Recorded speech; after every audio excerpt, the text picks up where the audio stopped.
up now. What's up, man? How's it going, man? It's been Been pretty going good.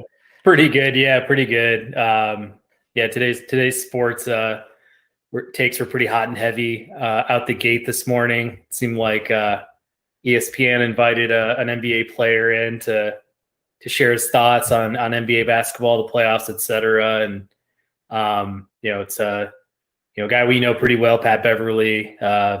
Obviously, been in the league for a while. Kind of a ball hawk guy, gets on the floor, does all the little things, is an agitator. He kind of took that on court mindset, like straight to the set and like doubled down and went like full 100 on really anything and everything he thinks about players in the NBA or, especially CP3, Chris Paul. So, came right at him after last night's, huge blowout victory by the Mavs. I'm sure you watched that game last night. I don't know if you had any initial thoughts if you want to talk about the game or if you just want to talk about, the comments that kind of were made this morning. But, I had a lot of different thoughts. This could go in so many different directions, which is totally fine. But, yeah, I've got a lot to say. I mean, I kind of want to hear what you say now. Jump right in. It's frustrating. Like I was actually just like I had it on, just periodically, and I would kind of glance in stuff, and I was hearing him talking about Chris Paul and his performance and stuff, and like, I think we know for those that watched, he had some really subpar performances. You could call them maybe, some of them, choke jobs, this or that. And just, I think everybody's waiting for Chris Paul to win his first ring. And it just feels like, each time he gets kind of close to that, coveted title, he kind of falls a little bit short, but, he's still in the mix. I mean, he's in the, the Western Conference semis at his age. He pretty much turned around that entire franchise when he walked through the doors. It's like, I guess to kind of break down some of the comments. I mean, Pat Beverley called him the cone. I think, representing that, when he plays defense in, basketball drills, it's, if you're running around the cones stand still. You just kind of scurry around them and do figure eights and stuff like that while you're dribbling and stuff. But, I think that was the first shot he had. I think he also mentioned something about just, Phoenix needing to bench Chris in favor of DeAndre Ayton and just kind of, taking Chris off the floor completely. Conversations went on throughout the day. And I think at, other points, he basically said that, he's not that good. He basically the league is kind of like played into his hands his entire career. And he gets all these calls and, what have you. And, in general, it's just kind of like, as the conversations continue to roll on throughout the day, it was like, he just kept taking Chris down like one peg after the other until he kind of completely depanced him on TV. And it's just like, kind of sit back and hear it all. It's just, I'm not the biggest like Chris Paul fan. It's not like I'm, owning his jersey or, having his posters or anything like that, emulating Chris Paul in any sort of way. But I just think there's just a certain amount of respect I feel like you should probably have to anybody on the set, like in general, when you're critiquing, analyzing, whatever. But it kind of like defied reality in a lot of ways too. Just some of the comments were just so out of place that it's like, couldn't really believe it. And then there's, the third prong of just looking at, the player that is Chris Paul versus the player that is Pat Beverley, and just kind of saying like, you have no room to kind of open up this, dialogue about him, session after session throughout the day. But did you have any initial reactions or thoughts that you had, from today's commentary? Yeah, I mean, I kind of see it on a couple layers, right? That Pat Beverley, first, this is him and Chris Paul do not get along, so that's one thing for sure. Like, we remember what happened last postseason. He shoved him in the back and everything. Like, that's still that's gotta be a little bit fresh, right? So, like that's a low blow basically. So has no respect for CP3. But then I listened to what JJ Redick said, like after CP3 made those comments, I think about benching CP3. Monty Williams, who's like, oh, great coach and all that, but he got to bench CP3 for DeAndre Ayton, just in the way he was playing and how they were double teaming Devin Booker. And I mean, Devin Booker just can't get out of a double team for some reason. I think he had 8 turnovers, I think last game, and 4 turnovers this game, and just shot like crap. So so I think JJ Redick was like, he actually has a point. That being said, like, JJ Redick is interesting. His relationship with CP3 is similar to Pat Beverley, in that he hated CP3 until he played with him. And he was like, this guy's the best guy ever. Because, I think he averaged like a career best, like 17, 18 points or whatever per game because of, CP3 and all that. But CP3 is such a finesse player. And like, I can understand why people hate him that like play with him. Kind of that Joakim Noah, if you will. He just finds so many nooks and crannies and hacks like within the game, like those foul calls, like when somebody has their hand close to them and all that, and he just knows to just rise up and get some free throws that way. Like, that's so annoying. So I think I understand where Pat Beverley's coming from. That being said, it's one of those don't hate the player, hate the game type of thing, right? He just knows CP3 knows how to hack the game. So if you want to change the rules, well, I think CP3 is like one of the top, is he like one of the heads of the NBA PA or whatever? So yeah, you got to talk to him about changing the rules a little bit. But like, I think it's kind of more so on that. Don't hate the player, hate the game. But Pat Beverley does have some cred to it, especially with JJ Redick, what he gave validity toward it. That being said, it's like he's still like one of the all-time great point guards. Like, let's not discredit that. And he's a game changer for whatever team he joins. So yeah. I mean, I could tell at certain points, like with some of the analysts there, like Stephen A. Smith, JJ Redick, I want to say even Mike Greenberg for Get Up. There was this like little sense of discomfort among all of them too, just with how freely and how much he was bashing on Chris Paul, like his game in general. And it's just like, I bet there were a lot of things that they would say to Pat if he wasn't in the room, or ways that they might critique his game, or if Pat made these comments in front of other reporters and they were dissecting the comments on the set, I'm sure they would have said something completely different than what they did while he's sitting there. And he's got this very like intimidating tone to him, and kind of like he was kind of making Stephen A like feed into his hand. And I don't think Stephen A was like being genuine with like agreeing with Pat in some ways, but I think it was like he was such a newbie to joining a set, and it was just like defying professionalism that comes with like, analysis of sports within that kind of world, where it was like, maybe we shouldn't invite this guy back, but maybe our ratings are going to explode where we like have to have him back again because he's just so radioactive. But he's like, no,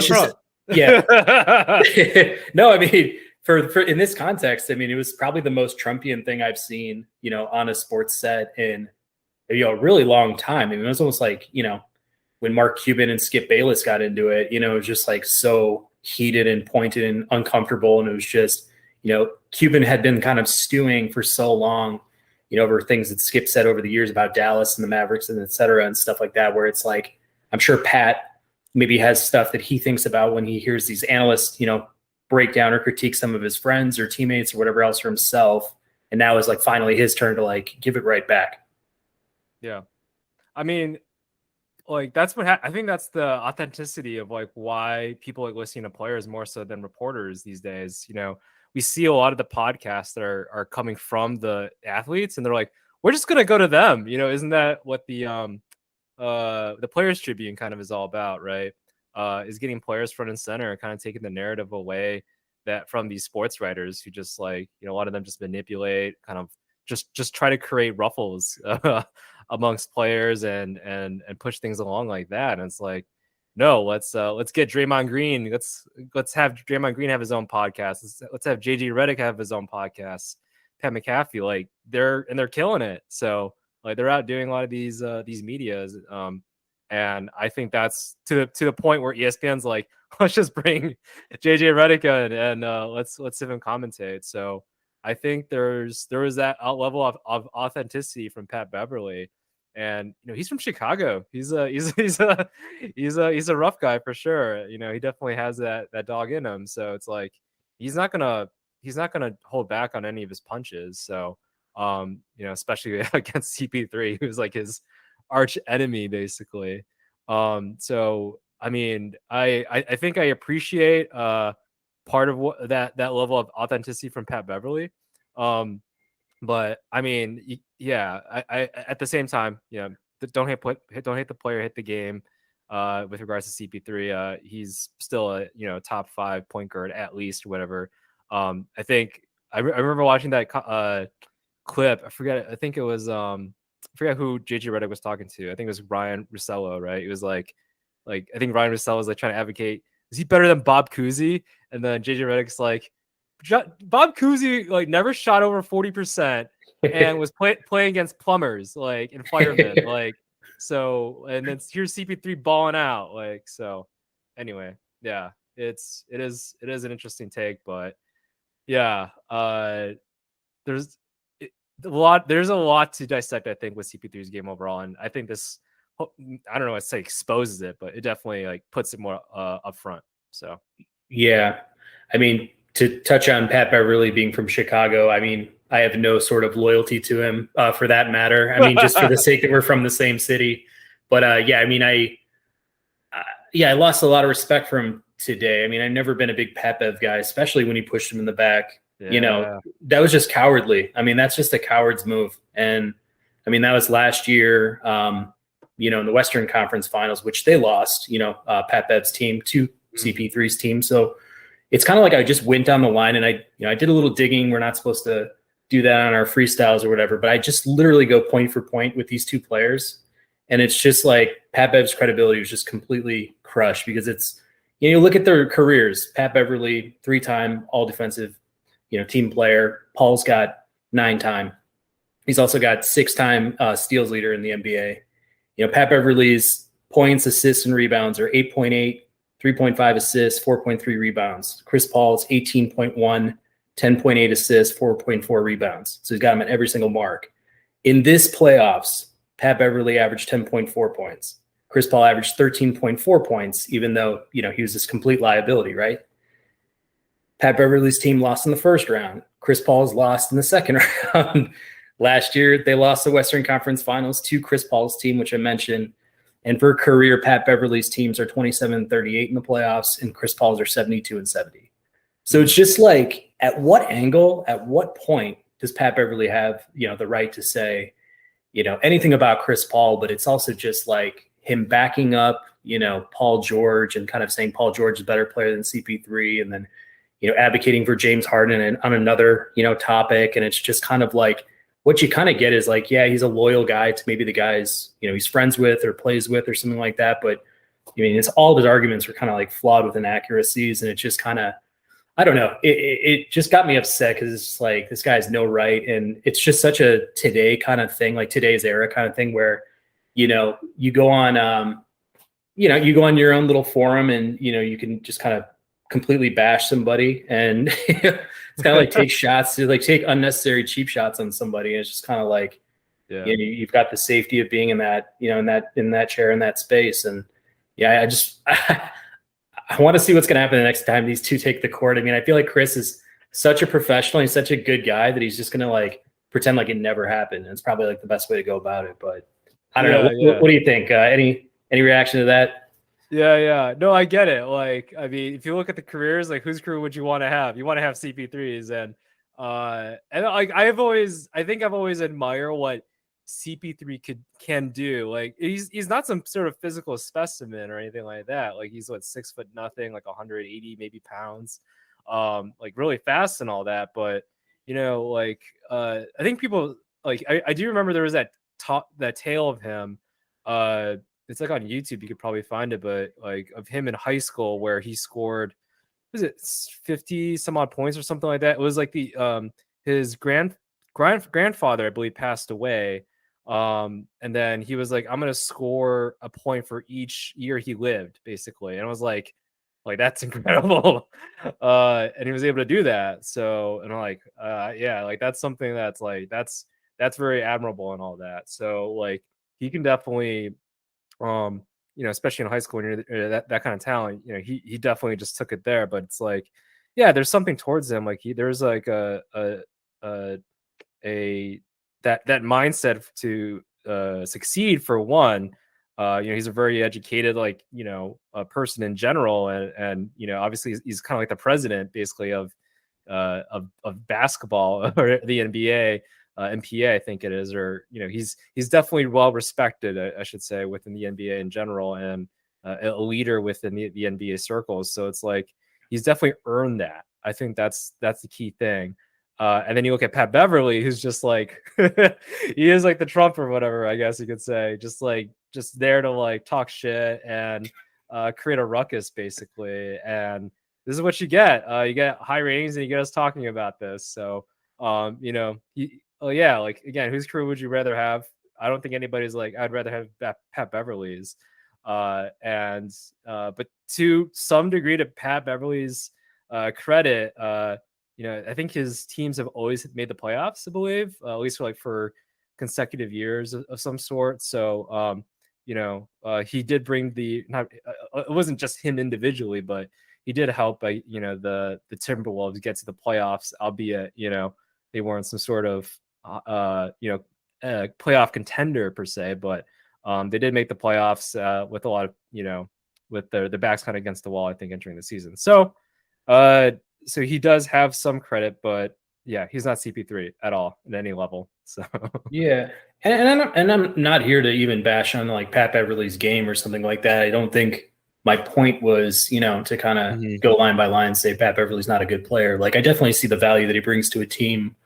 He's a hard-nosed guy. He's a good guy to have on your side. I mean, I think what I heard from Matt Barnes today was great. I mean, I love Matt Barnes. Obviously, made our top 10 lists and things like that for our favorite players. But he's just like in this scenario, his comments are really out of place. So he talked down about Beverley's comments, and he just said, "You got to know, like, hey, if I'm a role player in this game, like that's where I've established a career. That's where I've been able to make good money in this league and stay relevant. Like if you're on the role player level, you just don't have much of a right to like knock down a superstar who's like perennially been one of the best at his position, stuff like that." It was kind of like a pretty smart comment, but it was one where Matt was kind of sticking up for CP3 in that way, but also kind of talking about how the other analysts like didn't really say anything to Pat Bev on the set today. And I thought that was pretty cool of him. Like that's the kind of guy that he is, though. So I'm not super surprised. He just seems like a guy who just takes like no BS. And Dame Lillard also fired off a tweet kind of just saying, that was pretty messed up. Like I support CP3, like Pat Bev's like way out of line for this stuff. So I thought that was pretty cool. But anyways, that's basically the totality of my thoughts. I'm just, pretty shocked today, but entertained. Yeah, it is definitely a room for discussion of like, like if Pat Beverley just walked in and said like, maybe gave it a more professional analyst take on it, like, CP3 didn't show up or whatever, like just go off of that. Like, he was Devin Booker was getting double teamed and CP3 didn't help. I think he attempted the last two games like under 20 shots or something like that, which, if Devin Booker is getting double teamed, like then they're going to look at CP3 to be taking some more shots. And he never did really. He was very much a facilitator more so of when in this case, they really needed him to step up. And I think Jason Kidd, tremendous coaching job in general from the Mavs side of like, oh, CP3 is not shooting. Well, we're going to let Cam Johnson beat us. We're going to let some of these other people try to beat us, right? And it's like, they didn't have another shot creator to help out facilitate. And JJ Redick actually brought up was like, oh yeah, there was talks about the Suns getting Eric Gordon, and I think James Jones, the GM, was like, no, I think we're good. We'll keep the same team as we have right now. And it was pretty evident that they definitely needed that extra shot creator. Campaign, like, hey, he's kind of had a respectable I guess, backup point guard role and all that, but definitely, not playoff game changer type of, player. So I think that was actually a good point of, I think maybe in the offseason they do try to look for another shot creator off the bench, kind of, maybe that combo type guard, like a Jamal Crawford type of player that can play and help create some shots on their own. I don't know if Lou Williams, what's he up to or something like that, but something like that could definitely help out. I think the Suns going forth, and we'll see what happens. But I think they just got embarrassed, and Pat Bev was like, okay, this is my time to attack, kind of in a more metaphorical sense, right? Of hitting him in the back, when he's, pretty down much. So yeah. The funny thing that I also heard was that Pat Bev was like, we wanted the Suns. We wanted the Suns. I was kind of thinking to myself, like, why didn't you throw one of your play-in games? Just toss it. Just, get that 8 seed, lock it up. Like, stop playing for, the 7 seed then and, like, go straight at their heads. But, I mean, I don't know. It's just, like, all the, the chatter. I think Anthony Edwards chimed into, like, we wanted the Suns. They were, they were weak and this and that. It's just like so tasteless, like to go out in the first round and just be like talking BS, like just smack talking, like while you're sitting at home. It's like, all right, come on. It's really petty. Yeah, let it go. It is kind of petty for sure. I think that's something that everybody can agree, or they ought to really agree upon. It's like, all right, like, great, you're attacking Chris Paul when he had a terrible game, lost the series and all that. Like, what good is that? Give a critique, sure, but like, why are you talking crap about him? So but we can just call him Petty Bev. Petty Bev. Pet Bev. Oh man. Yes, it was terrible, but I don't know. I didn't have any other thoughts about this. Obviously the Mavs played incredibly. They're going to go on and take on the Warriors. Do you have any thoughts about kind of the Western Conference Finals setting themselves up, and then you want to touch on maybe the East a little bit? Yeah. I mean, it'll be an exciting game. I think Coach Jason Kidd, he's coaching really well. Like there was like this tweet I saw of like him, like they were videotaping Jason Kidd essentially calling out the defense rotations. It was like I think he like called a double team on Devin Booker, and then was like, stay where you're at. Like, was really calling it out basically on what all the players were to go. Like, he was like telling Berton, like, no, you need to go there. Like, Berton, he's not exactly like a Pat Bev, like not exactly this agile defender or whatever, jumping from spot to spot. So it was like, he was you could definitely see he's on his game with regards to coaching. He's had those stints. I think the knock on him has always been he never had experience and he got like a head coaching job. Now he's really taken it in. He coached with the Lakers. I think he credits Vogel for some of his success of just like being able to sit back, watch like somebody that's been through the fire with regards to coaching. So it's great to see Coach Kidd do that because he really is a great mind. Like he never really, especially when he was at the Mavs and slowed down a bunch, he was never this speedster during those years, but was very formidable, like really good defender, being able to facilitate an offense, especially with Dirk Nowitzki there and all that. I mean, he knows how to run an offense and get that going. So it's really good to see him kind of coming in there. Granted, now I think we both called the Golden State Warriors to be competing. That's going to be quite a hurdle, but I mean, if Coach Kidd can do that, bring to that same level of intensity to this series, it'll be interesting, especially if Luka keeps locking it in and everything, and Spencer Dinwiddie keeps shooting the way he's been shooting. It'll be a fun series, I think, overall. So, but yeah, what do you think?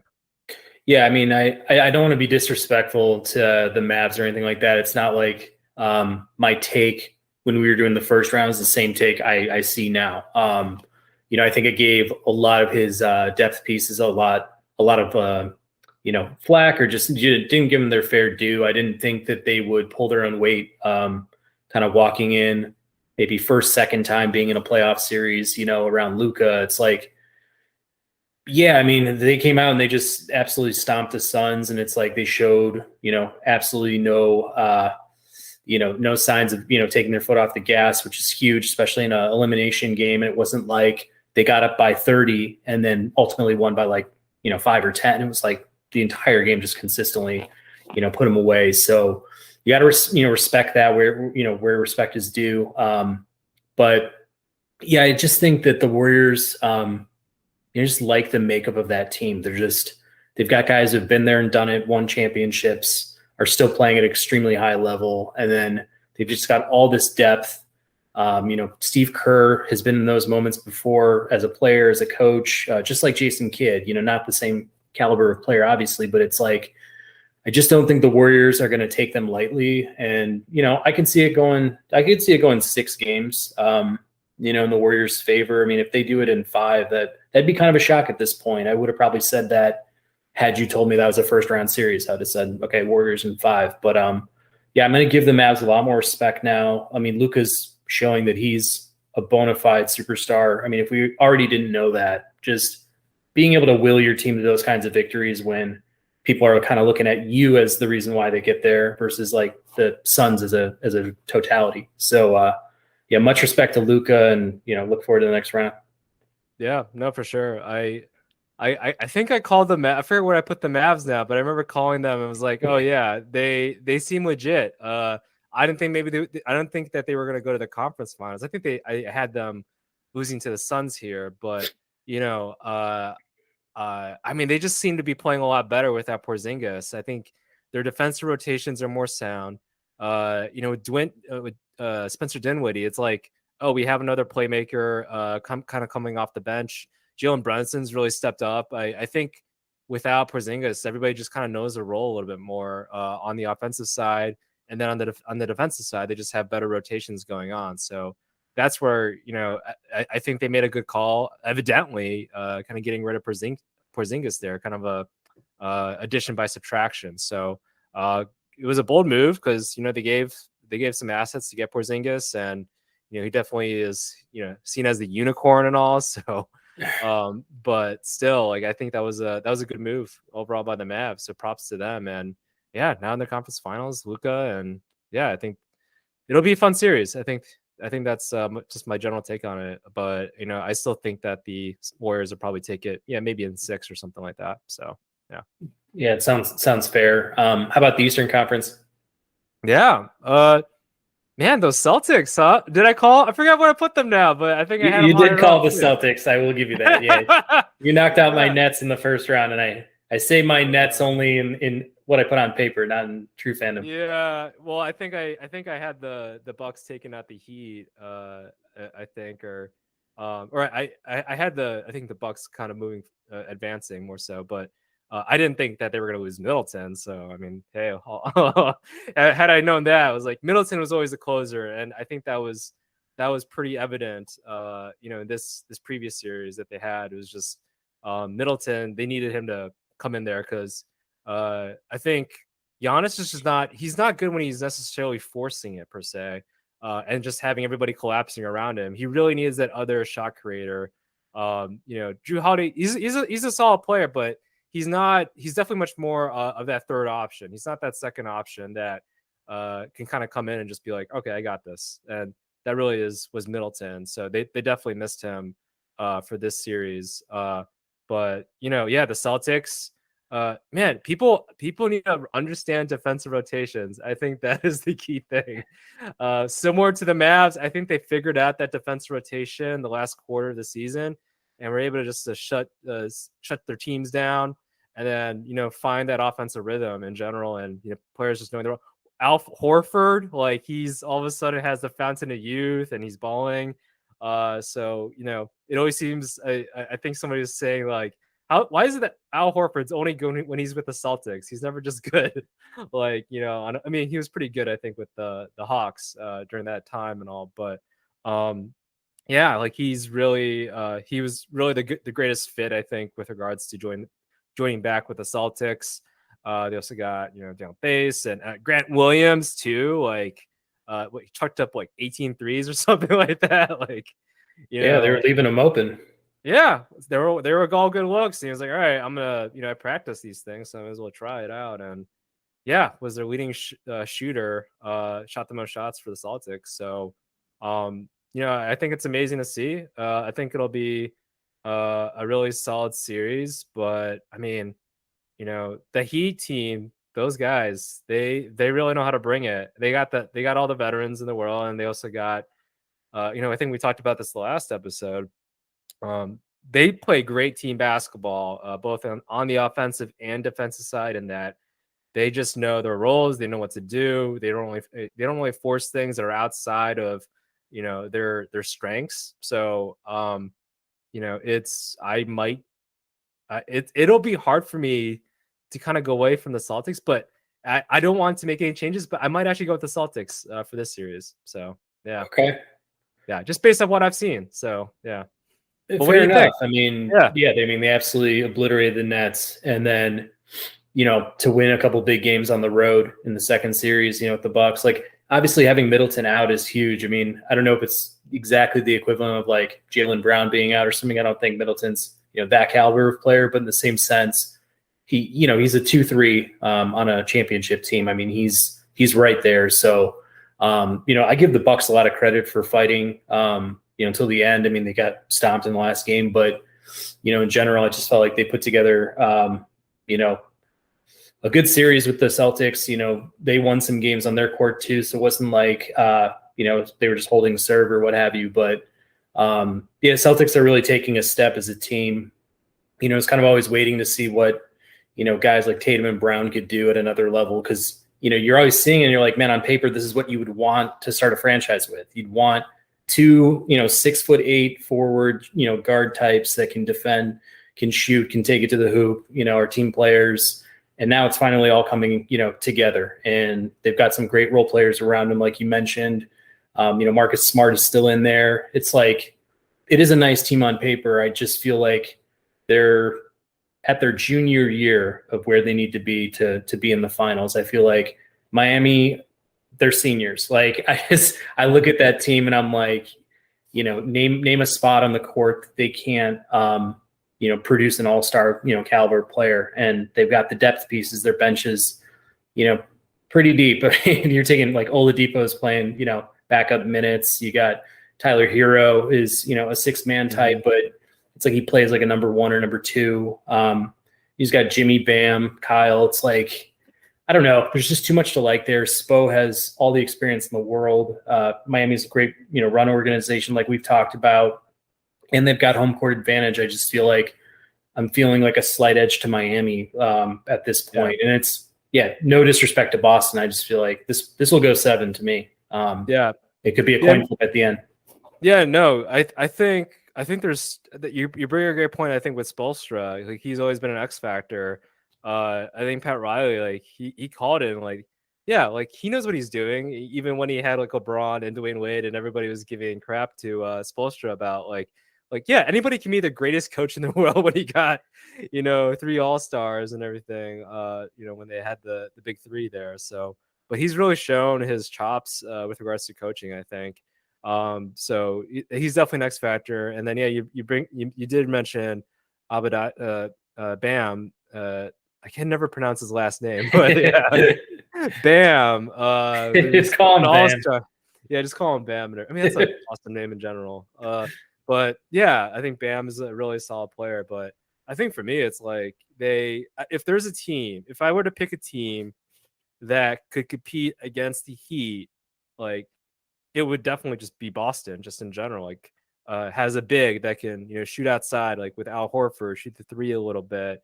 Has some tough role players, and then also some couple superstars that can get their buckets and Tatum and Brown. So like if there's a team in either Eastern or Western Conference, it would be a team kind of like basically the Celtics, in that they're both just tough franchises, toughly run franchises with tough players. They both have dogs. Basically, they just have both teams have both players that, that you think about the Marcus Smarts there, even the Peyton Pritchards, right? It's like, these guys are scrappy. So that's why I feel like in the trajectory of things, I'm thinking, yeah, I'm gonna cheer for the Heat, or not the Heat. I will cheer for the Heat because I love my Jimmy, but that's where I think the Celtics will go. And I do believe Tatum does have a finals under his belt. He didn't win, but yeah, they do have some experience. But yeah, they ran into some injuries there. So yeah. Yeah. The only other thing I was going to add was just, there's a lot more fight in this Celtics team than I've seen. Like when Giannis, got a hard foul on Jaylen Brown, who was taking one to the hoop, and then kind of Giannis was like touching his head or like kind of saying like, didn't mean to hurt you or whatever like that. But it was kind of like in a, son, father son kind of way. Like Jaylen Brown was like pushed back on it right away and was just Which like, I love. this is game time. Like we're not here to like, ask grab with you guys. Like we're here to like seriously take you out. And by the end of the series, it seemed like, Giannis was passing the good words down to Tatum, but in a lot of ways, I think, Jason and Jalen are like, they're ready to go. Like they're not intimidated by any of the other teams or guys and stuff. They're just playing at that kind of level right now. They are growing up in front of our eyes. I say that as like, I think they're both fathers. At least I know Tatum's a father and all that. So it's like, yeah, they're both growing up in front of our eyes. I mean, it'll be awesome though if we see like Tatum and the Celtics like going against, if the Mavs somehow pull it off. Like we're gonna see the next generation of NBA talent, basically. Like that would be amazing if that does happen.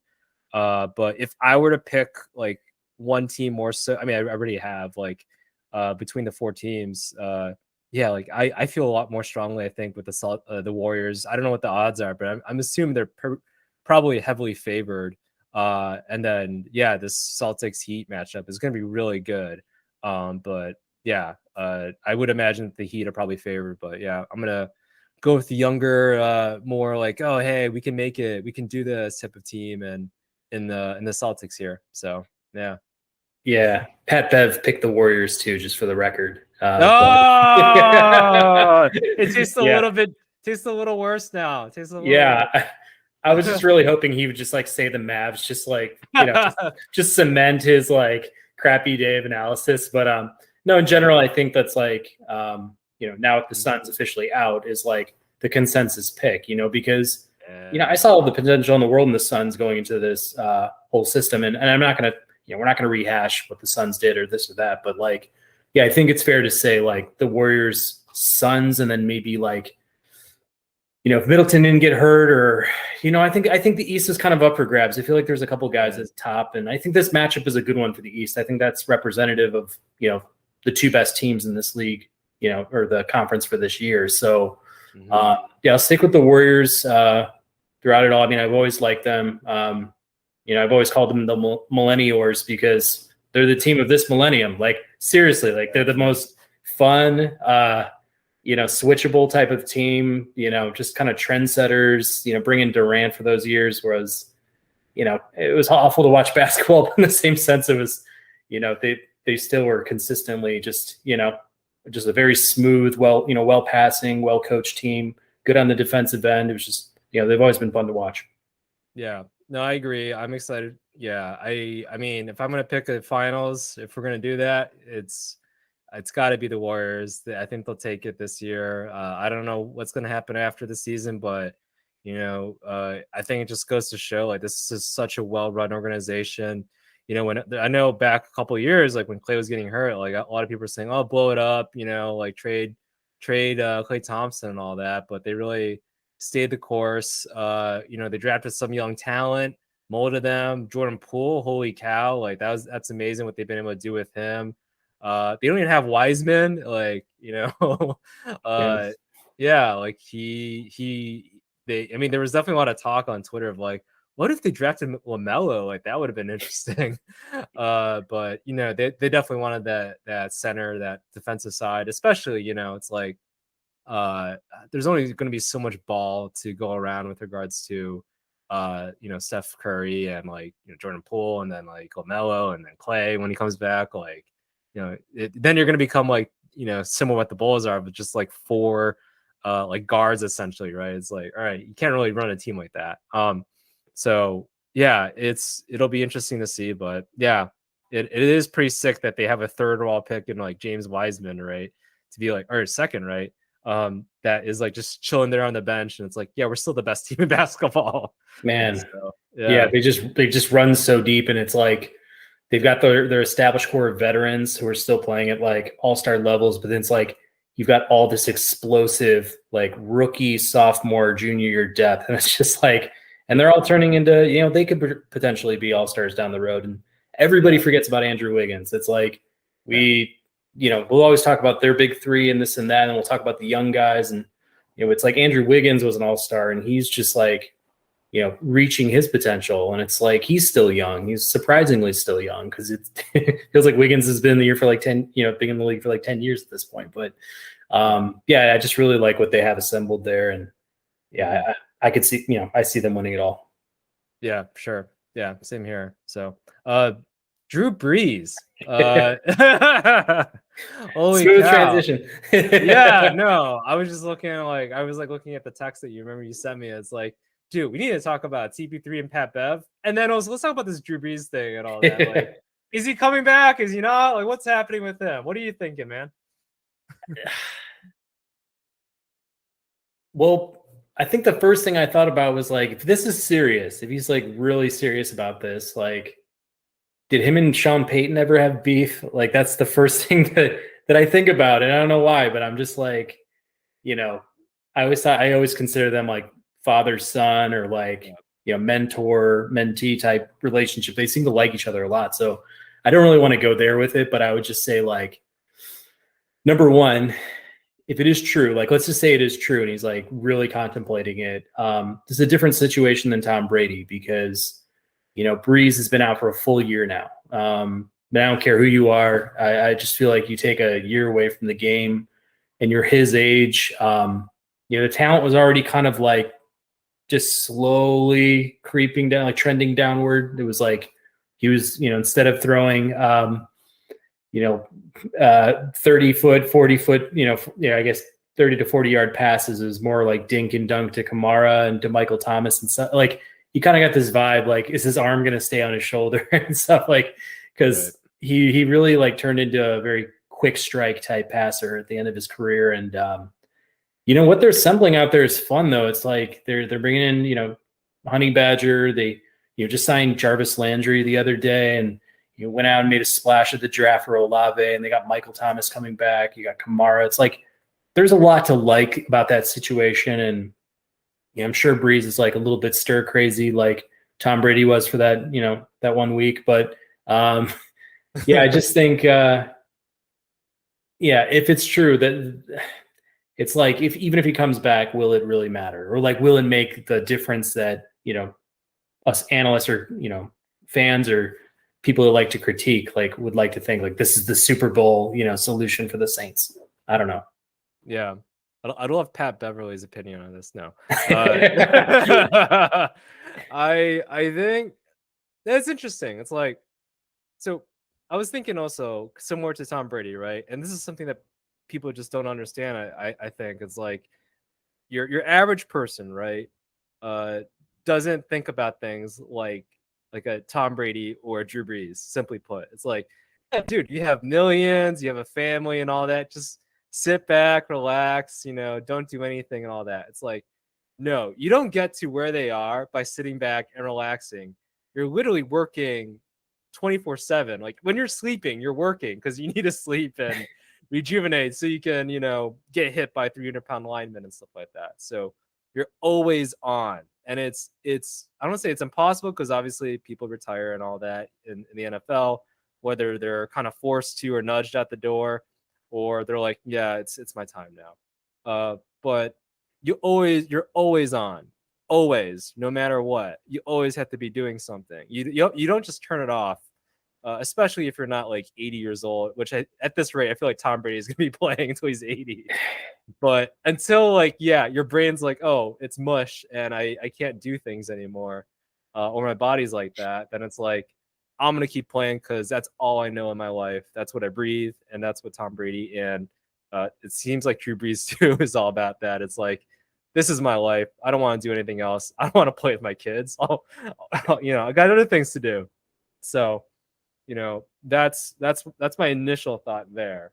My second thought is, yeah, why I think Tom Brady right now was just simply better than Drew Brees overall, like in Drew Brees' last season. So it's like, okay, it was definitely the evidence was on the wall there. To your point, I do not know how much he has left. Granted, he was battling injuries. Maybe he's a lot healthier now, and he was like, oh, I threw a ball a quarter mile over that my white picket fence or whatever. Maybe I could, throw to Olave and to, Thomas and to Kamara and all that, right? So, yeah, the Saints are looking a lot better. Probably because they're like, hey, we gotta surround was it Winston, right? With actual players now. So let's go ahead and do that. So maybe that's Drew Brees thinking, and he got kind of sick. I mean, I was reading comments on Twitter. They were like, he wasn't that great of a comment as an analyst or whatever. He wasn't Tony Romo. So it's like, you want to be mediocre at this when maybe you're going to compete at that high level again as a quarterback. So maybe that's what he's hoping and is trying to figure out, I think, right now. Got it.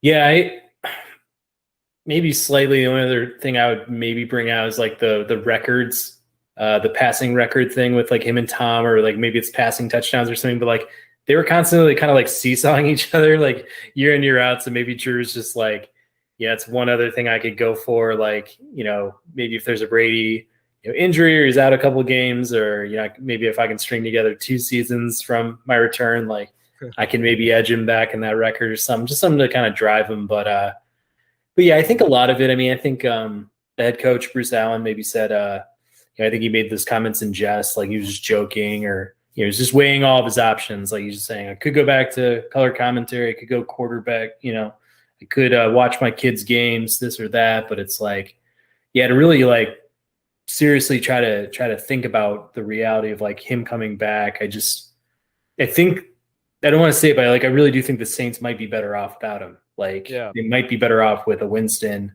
Hill combo, and see what you got for one more season, and then just hope that maybe you can get like a Lamar, or maybe you can get, I don't know who else is coming free this next off season, but maybe there's another quarterback out there that's looking for a home that might be that nice next fit, like a Ryan Tannehill or something. I don't know.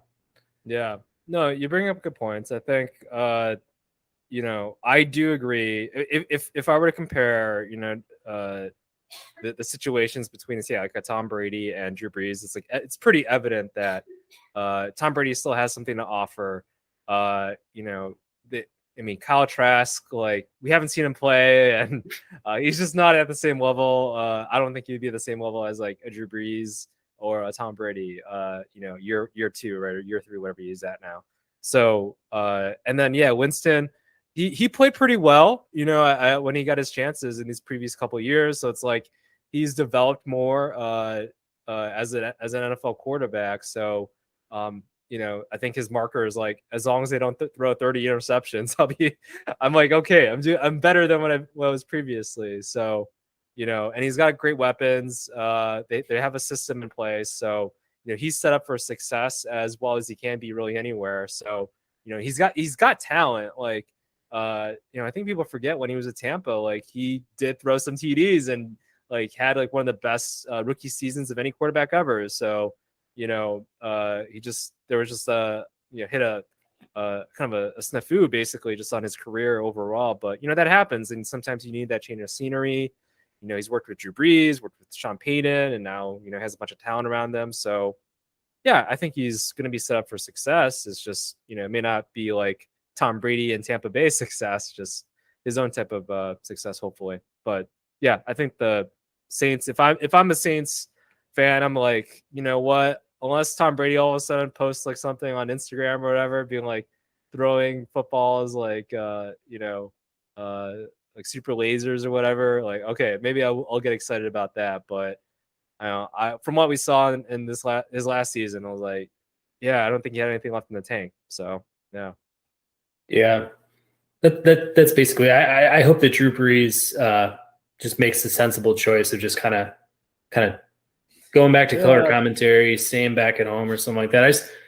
I don't want to see him get run out there earlier and just be kind of like a shell of his former self either. I don't want, I would hate to see him like be relegated to like backup status or something like that, because, Ben Roethlisberger's last season here was just like pretty sloppy. I mean, like, luckily they got to the playoffs and it allowed him to go out with some sort of dignity. But I mean, the writing was kind of on the wall for a couple of seasons here where it's just like, man, is it another year of Big Ben? If I was a Steelers fan, I'd just be like, man, it's like, I appreciate everything you did for us. Like, same with like Joe Flacco. It was like, man, we were so happy you got us that ring, but like, we can't wait to get you out of here. Like, I don't know what it's going to take, but like, we're just waiting for you to make that decision to leave because we don't want to upset our fan base.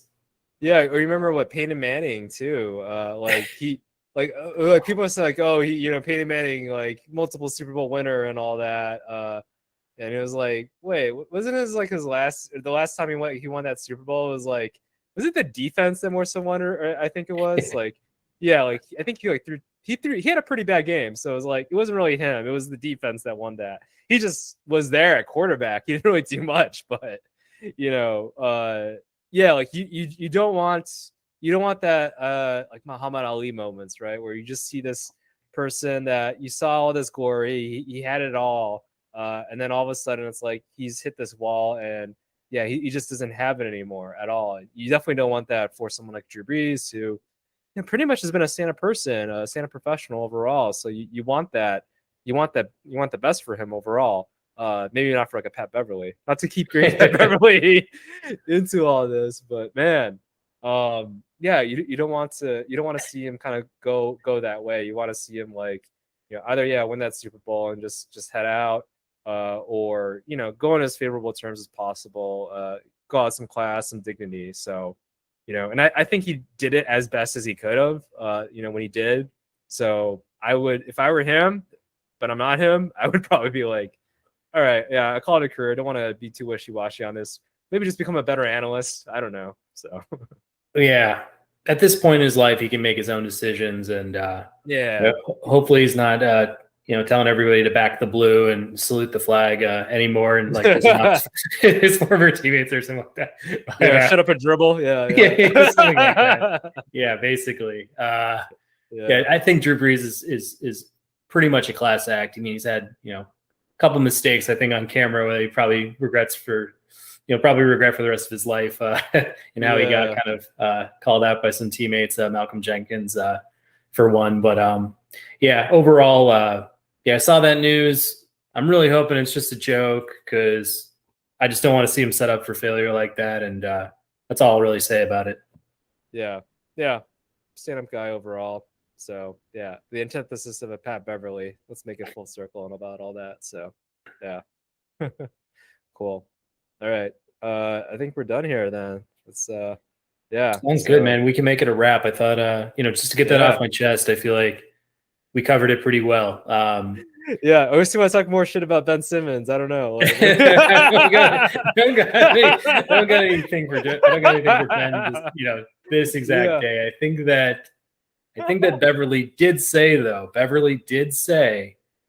that more of the hate that goes towards Ben Simmons needs to go towards CP3. I think he said that. Check it on Google. But I won't elaborate on Ben Simmons. I just thought, overall, if you're not as good as somebody at something, don't nitpick somebody who's senior to you, that's in the same industry as you, who has schooled you in all things basketball on record and on the court. Like, just be better. I don't know. That's all. Just think a little bit before you go out there and just try to assassinate somebody's career and character and stuff. It was just so out of place. Yeah, no, for sure. Yeah. All right. Well, that's a good learning, I think, for people, the citizens of the world and all that. Yeah. Don't be shit talking people that are better than you. I don't know. Yeah. That's a good way to end it. Let's cut it there. Yeah, let's cut it there. All right. Well, take care. Thank you all.